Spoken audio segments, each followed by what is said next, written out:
I had friends that were intimidated by my beauty, but then when I was going into high school, I had a glow up, and that glow up was just me wearing contacts. All I did was just take off my glasses. It was like in those movies when they just take out the girl's glasses and then suddenly it's like, wow, she's looks different. I think I thought that dressing unflattering would make me more comfortable to be around. And also, hello everyone, this camera has no viewfinder, so I can't tell what you're seeing right now, and I am filming this in a spur of the moment. It just feels right. It's coming from my heart. Welcome to Diana's Talk Show. If you're new here, my name is Diana, and I like to make videos about creativity and self-improvement. I got a haircut. I have an urge to change my hair every 6 months. It's around like the 6 month, 7 month mark where I feel an itch to do something to my hair, whether it's cut it or, yeah, pretty much cut it. That's all I can do to really change it because I don't want to dye it. I like my natural hair color. But yeah, recently I got bangs literally yesterday, and I added some layers to my hair. If you've been watching my videos for a while, you know that around the fall time, around November, I cut my hair like really short. It was like below my chin for a few of those older videos, like around the winter videos, like my hair was like under my chin, like very short. And then it grew like up to here, and I got bored with it. It was like 7 months later, it grew up to here, and I was like, I want bangs. Like I think bangs would be good right now. So I cut bangs. I also did a few layers. I'm wearing sunglasses indoors for dramatic effect.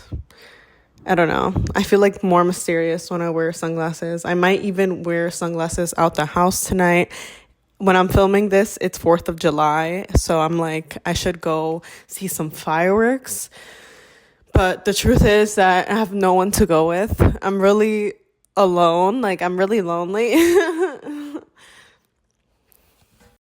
I adjusted the camera so that it could be a little bit farther. Hopefully you can see me better. But yeah, I changed up my hairstyle. I'm lonely, so I'm spending 4th of July by myself. And I was like, no, it's sad to stay inside. Like, I should go do something. I should go see some fireworks. And I genuinely do want to see some fireworks. Let's see if I make it in time though, because by the time I'm filming this, it's kind of late. So I had the urge to make a video. Like, that was just something I felt in my heart. I had said in my newsletter, subscribe to my newsletter. I'll have it linked down below. In my newsletter and on Instagram, I said that I was going to take a break from posting on YouTube because it was taking a lot of energy from me. I felt not a lot, but it was just taking some energy. And I felt that the energy that YouTube was taking from me, I could use it for my writing projects. So I'm a writer, I'm a filmmaker, and a YouTuber. That's a lot of work. All those 3 things require a lot from me.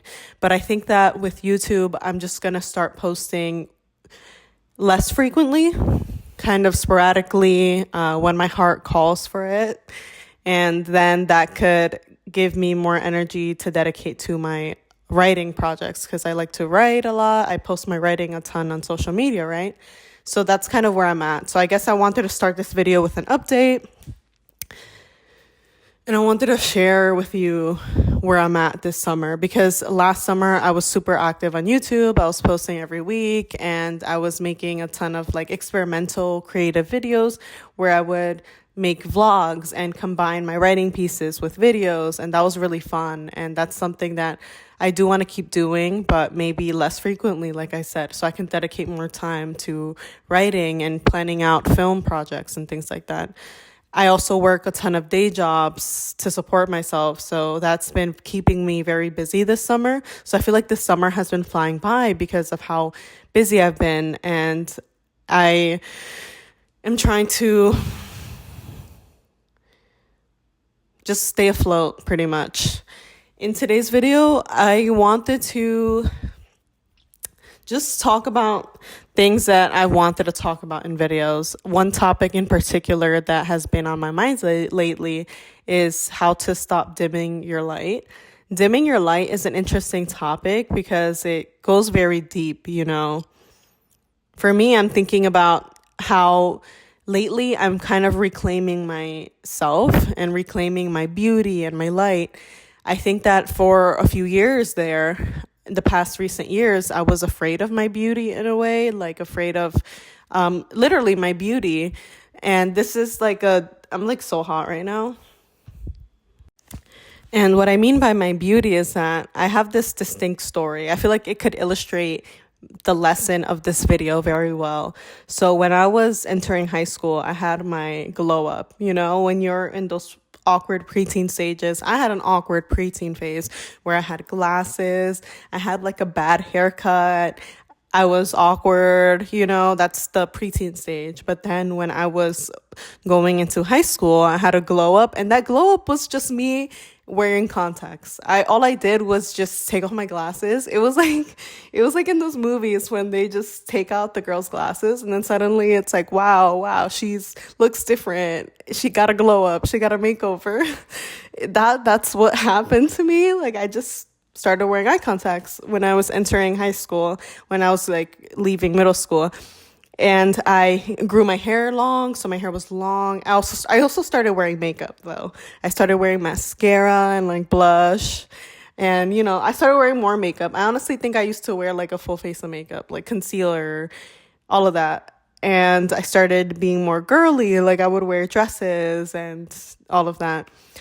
So when I went into high school, I feel like in general, I had friends that were intimidated by my beauty. Like I started getting attention and all of that from boys. And I had like these certain experiences where friends, which is so interesting. I feel like this story is a whole deep topic, but I'm just sharing the story. So I had friends who would I think be jealous that I was getting attention.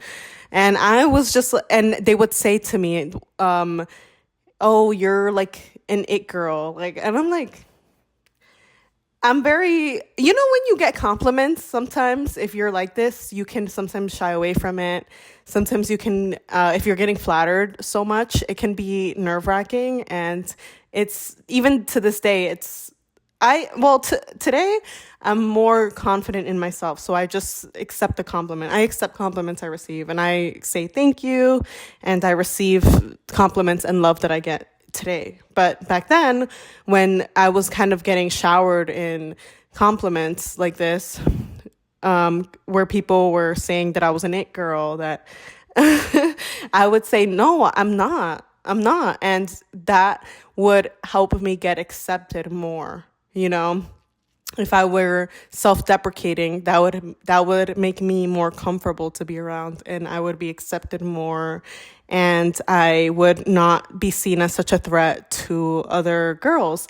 And no one is, I'm not saying it's anyone's fault. Like, this is just a story I'm sharing from my experience, but everyone, being a teenage girl is a whole thought on its own. It's a whole thing to deconstruct and to reflect on. So it goes much deeper than what I'm going to be covering in this video. But yeah, being a teenage girl, and no one is perfect. Like I probably had toxic insecurities, and I was definitely not perfect. No one is perfect at 15. You know, so this is a story where, you know, I'm surrounded by other teenagers and this is happening. And I think that I internalized that for a while, but I didn't know it. Like, I still continue to be, do my makeup and dress girly as a teenager, and even dress provocatively sometimes, you know.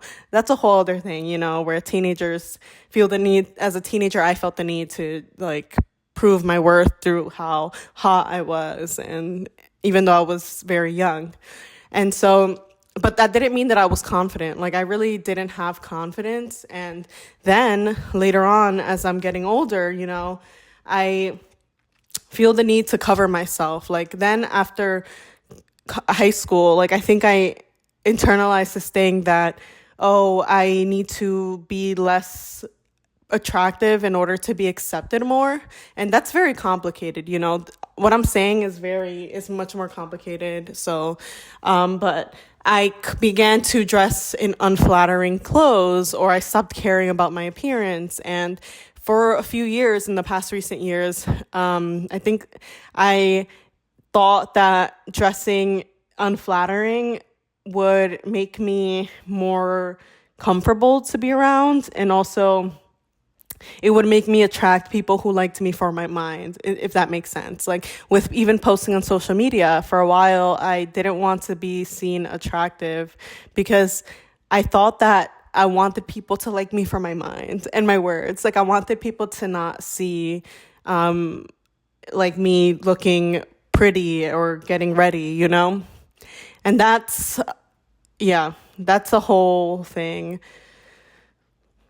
But recently, I've been coming to terms with the fact that looks matter.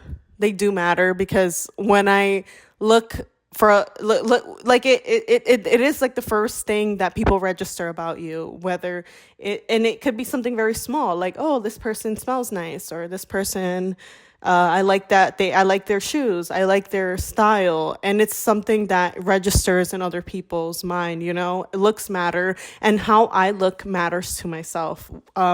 Even it probably is shallow, but even the way that if I dress in an outfit that I feel confident in, I act differently. Like I do, and I have a different way that I move about me. And so lately, I've been really into dressing for my body shape. That's something that I feel like I grew up recently in a different way, and I'm still glowing up. Like my glow up is still in progress, but I researched my body shape. What is flattering on my body? I researched my skin tone. Like, what am I, warm or cool tones, and what colors look good on me. So I found out that I'm warm toned. So what colors look good on me if I'm a warm toned person? So I've been researching like, and so that really helps me gain more knowledge about myself too, and to gain more. I feel like it's helped me just gain more self-discovery in a way, and gain more appreciation for the type of person I am. Like, what complements me, what will help accentuate me. And so I've been kind of, it feels like a self-care type thing, where I'm, I guess, learning more about myself and taking care of myself in a way. And I've also been doing my makeup differently. I've been doing my hair differently, because I saw on TikTok that you should dress like your Venus sign, and you should do your makeup as your rising sign. And I've been experimenting with that. So I do my makeup like my rising sign, which is Aquarius, and I dress like an Aries Venus, which they said Aries Venus should wear red and black, and we should wear leather. And for Aquarius rising, I should wear sparkly, colorful eyeshadow and eyeliner. So I've been experimenting, and it feels really fun. And it also helps me feel myself, because in my head, I'm just saying like an Aries Venus. Like, this makes me stand out for what suits me, and it's really fun. And I think that for a long time, I didn't look into like what would make me feel good. Like, what would I like to look like? What styles would I like? And then kind of I would just not pay attention to my appearance or what I looked like in a way. And that's very interesting. Like, all of this is coming from my own experience. Obviously, nothing that I'm saying is fact or anything. It's genuinely just me sharing my thoughts. So let me know what you think. This is an interesting, I guess, phenomenon, but I think that it was me dimming my light and being afraid of my beauty, and being afraid of what makes me spread light in the world, what makes me beautiful, in order not to intimidate other people or make them feel threatened in some way. I think I internalized that I should not care, I guess, or pay mind to what makes me feel good, I hope that makes sense. But yeah, that's what I have for today's video. It was so nice to film a video. I love making videos, so it was nice to be back for a little bit. Let me know what you think, and I will talk to you in the next video.